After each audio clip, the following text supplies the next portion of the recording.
ओम सूर्याय नमः। आप सभी को मकर संक्रांति की हार्दिक शुभकामनाएं। आज आइए सुनते हैं मकर संक्रांति की कथा।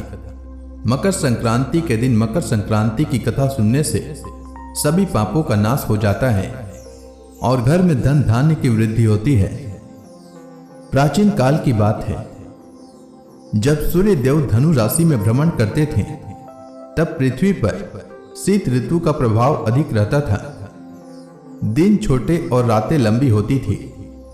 इस समय लोग आलस्य, निराशा और अज्ञान के प्रभाव में अधिक रहते थे। देवताओं ने देखा कि पृथ्वी पर धर्म और सद्भाव कम हो रहा है। तब उन्होंने भगवान सूर्य से प्रार्थना की कि वे अपनी गति में ऐसा परिवर्तन करें जिससे संसार में प्रकाश, ऊर्जा और सकारात्मकता का संचार हो। देवताओं की प्रार्थना स्वीकार कर सूर्य देव ने उत्तर दिशा की ओर गमन का निश्चय किया। जब सूर्य धनु राशि से निकलकर मकर राशि में प्रवेश करते हैं, उसी दिन को मकर संक्रांति कहा जाता है।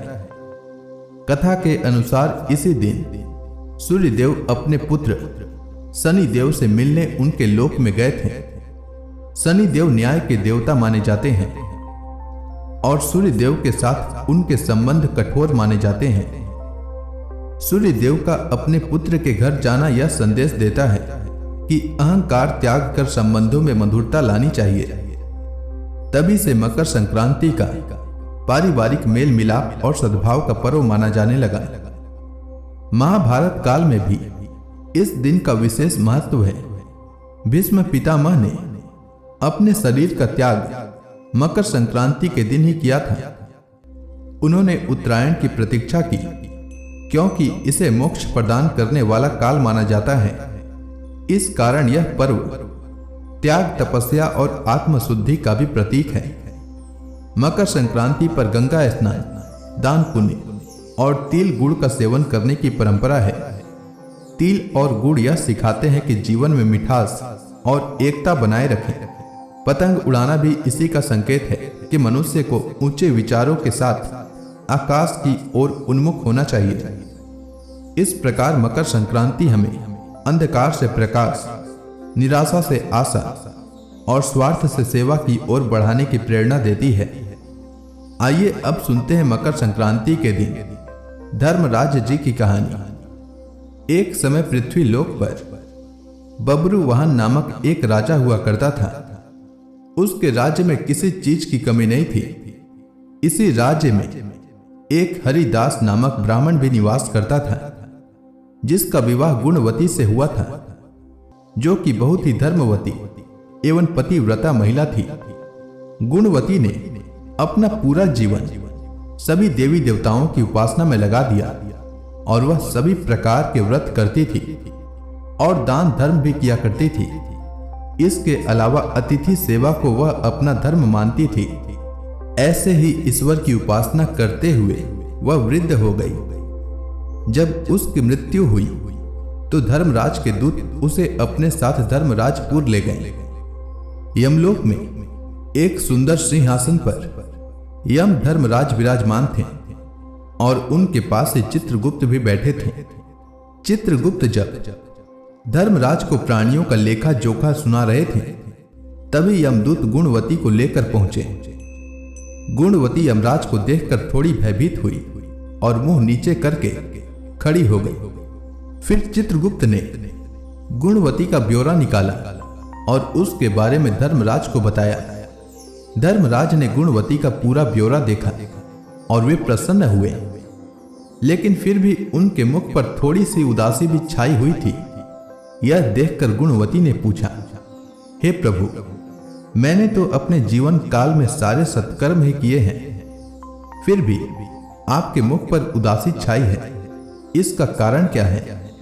प्रभु, मुझसे क्या भूल हुई है? धर्मराज ने कहा, हे देवी, तुमने सभी देवी देवताओं के व्रत किए हैं, उपासना की है, लेकिन कभी भी तुमने मेरे नाम से कुछ पूजा या पाठ या दान नहीं किया। धर्मराज की बात सुनते ही गुणवती क्षमा याचना करने लगी और कहने लगी, हे प्रभु, मुझे आपकी उपासना के बारे में कुछ पता नहीं था। कृपा करके मुझे ऐसा उपाय बताइए प्रभु, जिससे सभी मनुष्य आपकी कृपा के पात्र बन सके।